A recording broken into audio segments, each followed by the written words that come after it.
Kejadian 4 ayat 5, kepada Kain dan persembahannya Yahweh tidak berkenan.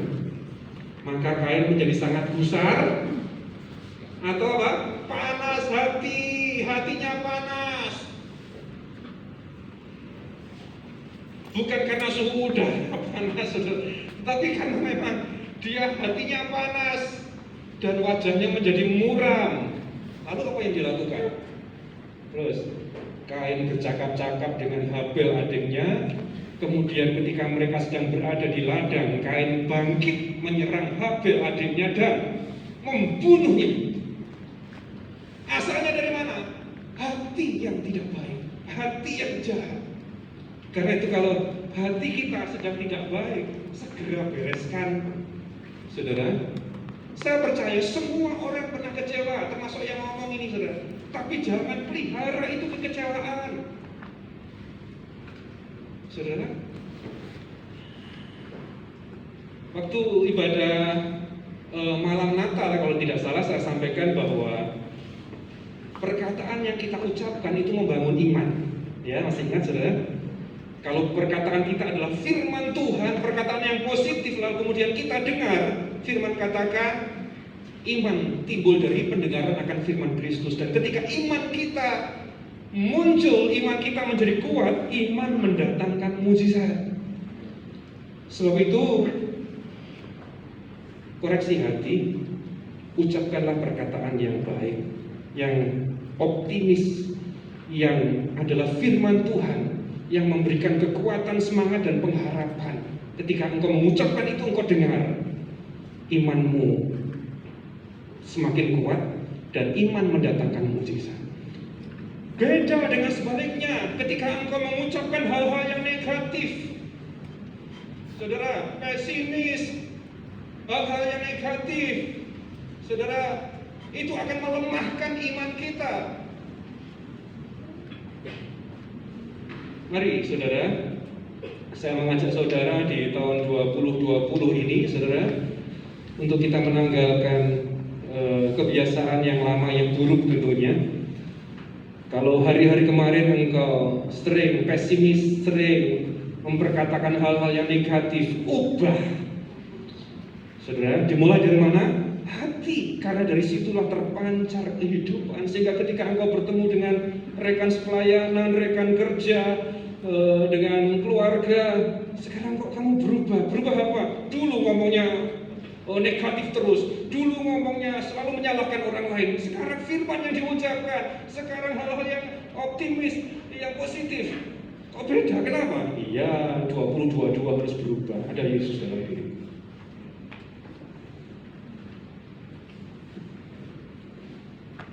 Baca ayat ini, Yesaya 61 ayat 1. Roh Yahweh Elohim ada padaku, karena Yahweh telah mengurapi aku untuk menyampaikan kabar baik kepada yang miskin dan mengutus aku untuk menyembuhkan hati yang terluka. Terus untuk memberitakan pembebasan kepada para tawanan dan kepada orang-orang yang terkurung kebebasan dari penjara. Tuhan turun ke dunia, menyembuhkan kita, menyelamatkan kita, membebaskan kita, termasuk juga menyembuhkan hati kita. Saudara, saya berdoa 2022 Roh Kudus menolong kita untuk selalu menjaga hati kita tetap bersih, sehingga memancarkan Kristus dalam kehidupan kita. Ya, saudara, kalau ada hati yang bermasalah, segera selesaikan, karena itu akan menuntun kita kepada hal-hal yang baik ataupun buruk sesuai dengan hati kita. Yang kedua, mengapa hati perlu dipulihkan? Tadi yang pertama adalah karena dari situ terpancar kehidupan. Yang kedua, mengapa harus dipulihkan hati kita? Berbuah. Apa hubungannya, Pak? Hati dipulihkan kok kemudian berbuah? Begini, saudara. Tadi sudah saya katakan bahwa hati perlu dipulihkan bukan untuk selamat. Saudara sudah selamat dalam nama Yesus.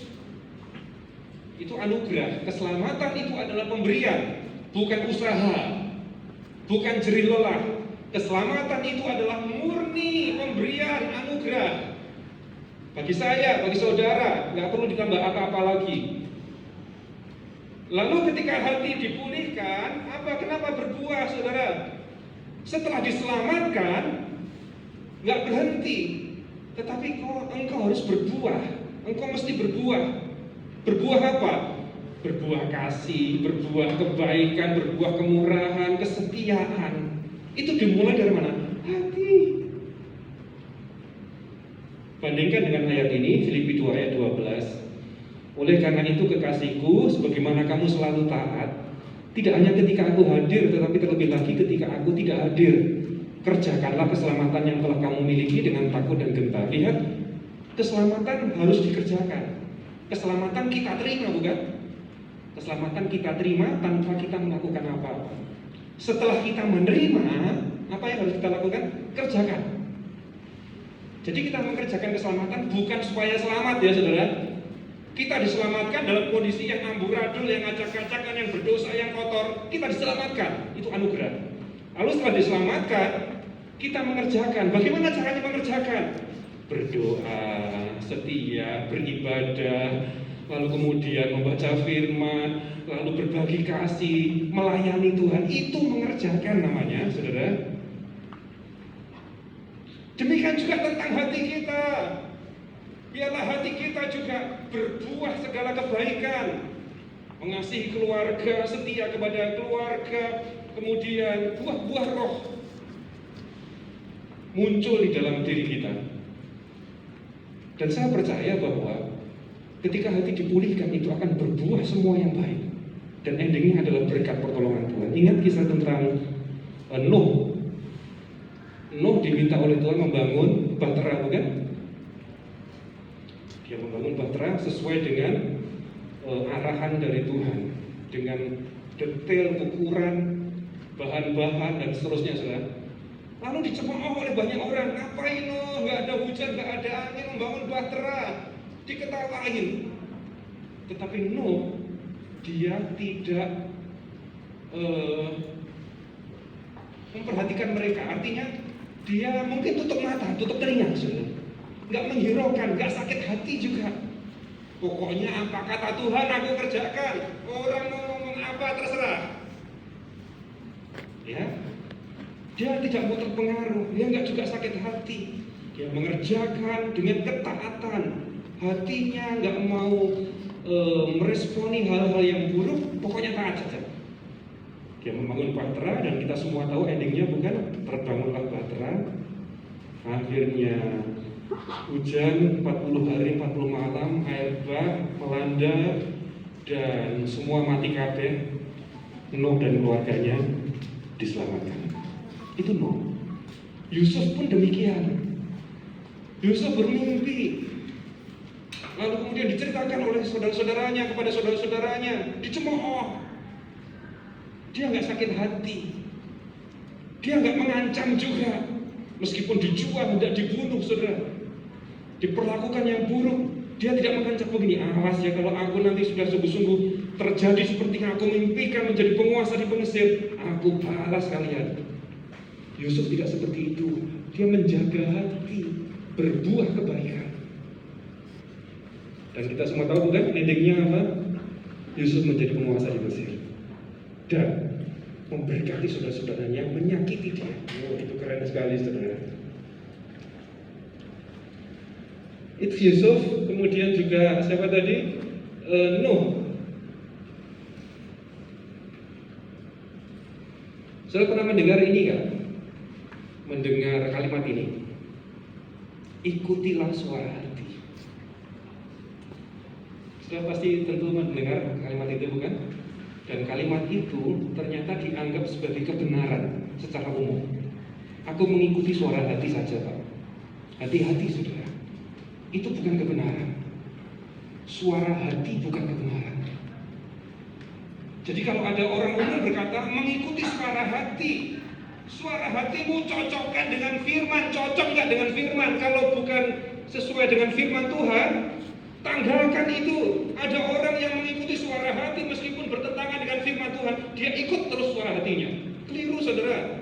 Yang benar adalah tidak mengikuti suara hati, tetapi cocokkanlah suara itu dengan firman Tuhan. Kalau nggak cocok, jangan ikuti. Yang benar adalah ikuti firman Tuhan.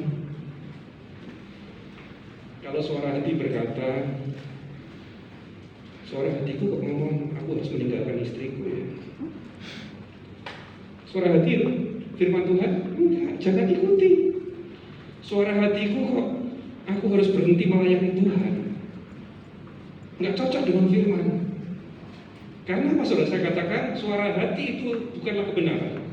Karena banyak ayat yang mengatakan, hati manusia penuh dengan kejahatan, merancangkan kejahatan. Saya cari sebentar ayatnya. Ya nih, tipu muslihat ada di dalam hati mereka.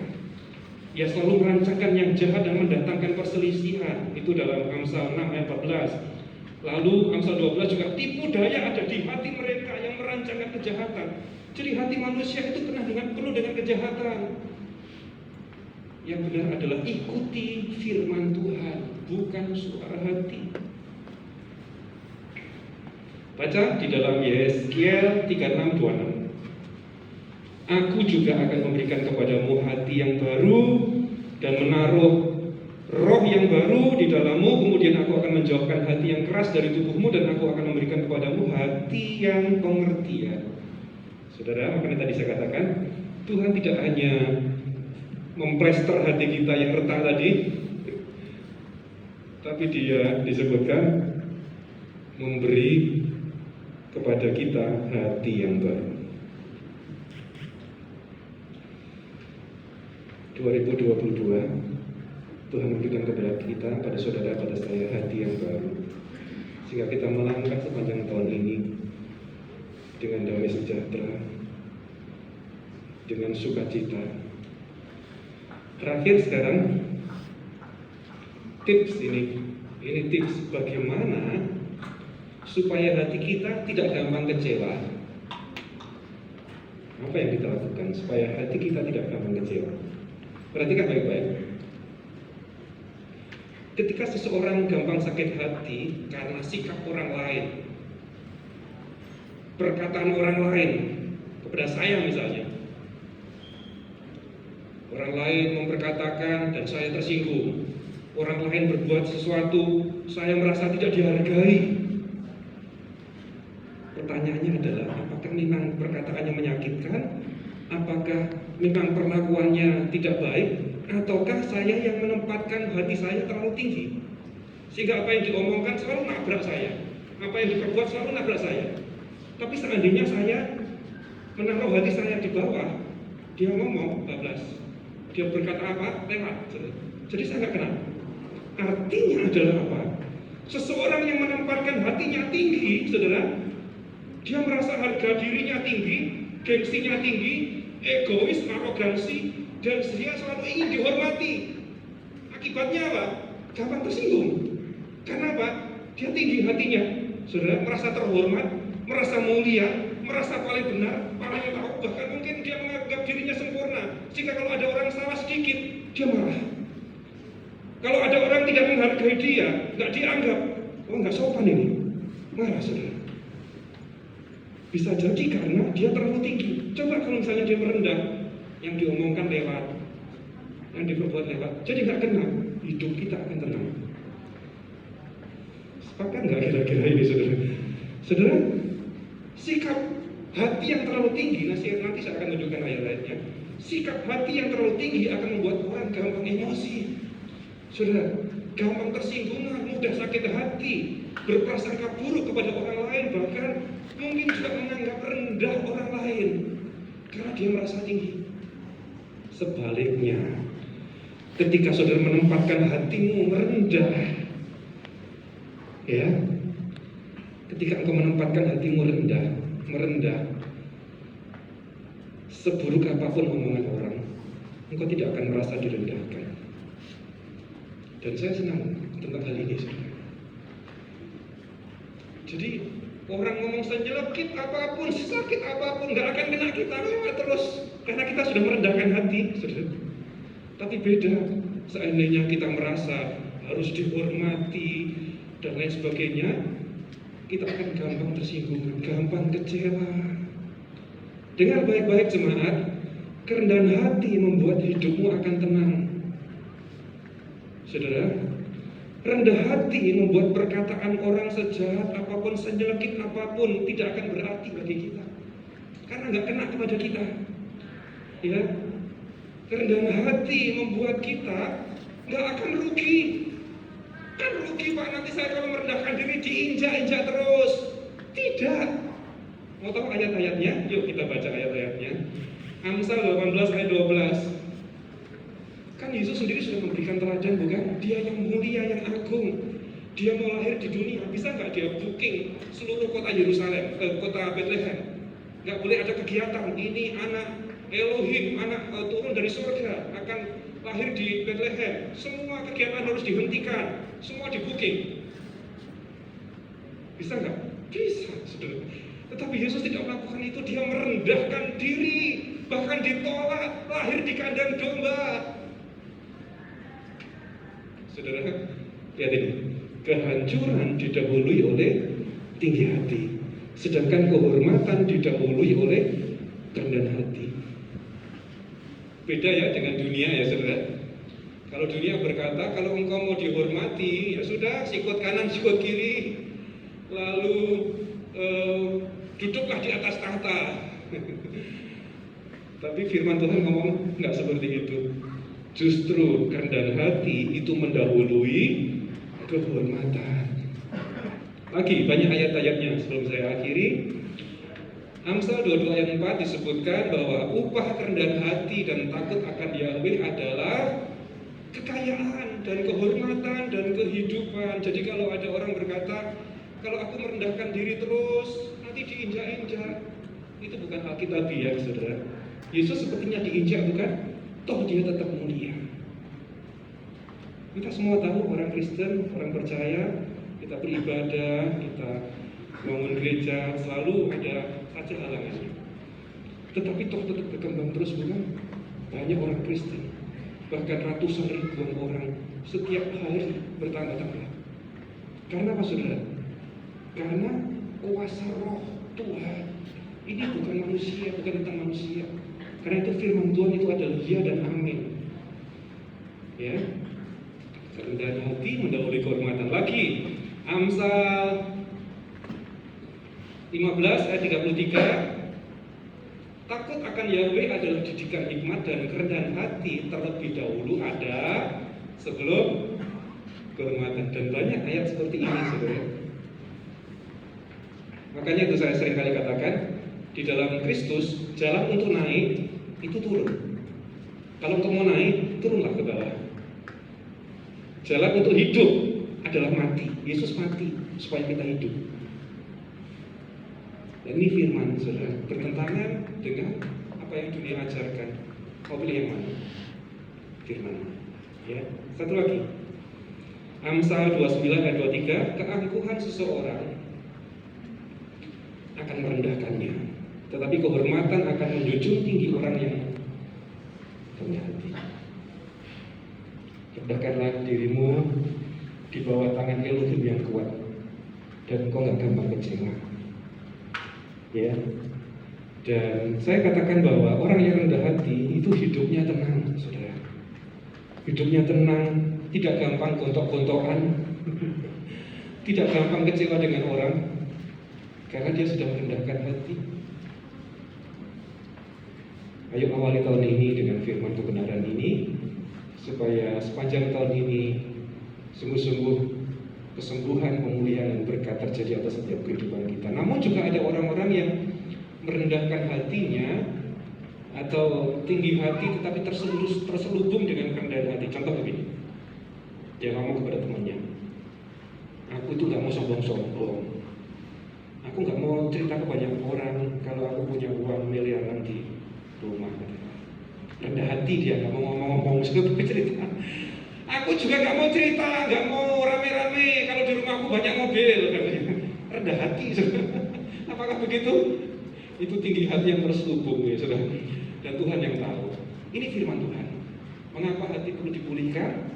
Yang pertama adalah karena disitulah sumber kehidupan. Mengapa hati perlu dipulihkan? karena hati akan berbuah perkataan, perkataan akan menghasilkan tindakan, tindakan akan mendatangkan mukjizat. Perkataan akan membangun iman, saudara, iman akan mendatangkan mukjizat. Tuhan Yesus memberkati kita semua. Tepuk tangan bagi Tuhan kita, mari kita bersama. Kita akan masuk dalam perjamuan kudus.